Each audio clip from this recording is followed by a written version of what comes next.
Well, we have this school excursion plan, but when exactly is it? Is it this Tuesday or Wednesday? Well, it can't be Tuesday with the English tests taking place. Ah, right, not Tuesday but Wednesday. That's right, all day Wednesday, taking a bus outside the city. And where are we going? Last month we went to Arthur Island, so this time we're going to the animal park.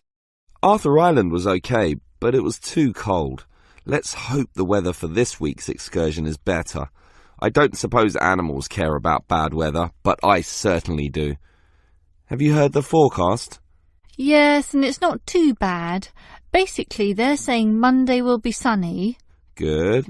But then the weather will change. Not so good. Yes. Tuesday we'll have some showers, but by Wednesday, the day of our excursion, it will be, well, their words are cold and cloudy. Cold and cloudy. Well, as long as it isn't wet and rainy, I'm happy enough. We won't need umbrellas, just warm clothing. And what time will we get there? Let's see, the bus picks us up at 8:30 a.m. and then it's an hour and a half on the road, so we arrive at 10 a.m. Sorry, with the 15-minute break, that will actually be 10:15 a.m. That's early enough. Then all our students can see the animals, have their fun, and do whatever they want to do. Well, one fun event planned that day is Birds of Prey. What's that? That's when they bring out several birds of prey, eagles, falcons, kites, those sorts of birds, and throw pieces of meat into the air, and the birds swoop down and eat them. It's quite impressive. Sounds great. Birds of prey. Are there any other activities? There's a catered lunch at the park restaurant. We've already paid for that. And in the afternoon there's... Well, I had a choice between the reptile display and the koala handling. In the reptile display, the students can handle live pythons and various other snakes. Surely they'd rather hold koalas. I'm sure, but the koalas can't be handled unless the weather's sunny, and given the forecast, I thought it better to choose the reptile display. That's a shame. These Asian students would love the koala handling. Yes, I know, but we can't control the weather. And then we get back. What time will that be? We leave the park at 4:30, but then we face traffic, so we won't get back until well after 6 p.m. It will most likely be 6:30, but that's better than the last trip. We didn't get home until 8:30 that time.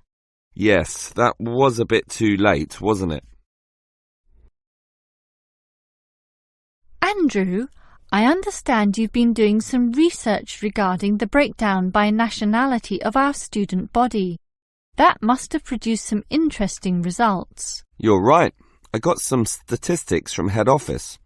I would imagine that most of our students are either Japanese or Chinese. You imagine right. But it's the Chinese who constitute the majority, but only just.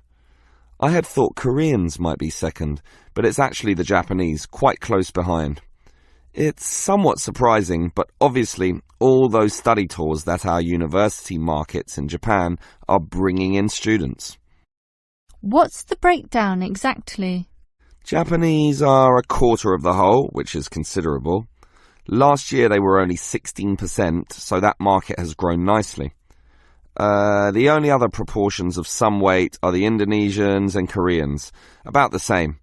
Indonesians at 15% and the Koreans are a little higher, not like last year when they were less than 10%. I thought we'd have more Indonesians than Koreans. Well, as I said, they're about the same. Just like the Saudi and Thai student numbers, almost the same also, both just under 10. Which one is bigger? Thai students number just a fraction more. As for the other nationalities, collectively they're only 3%, so it wasn't worth giving each of them a separate category. I just grouped them under other. That's Vietnamese, South American, a couple of Russians, and so on.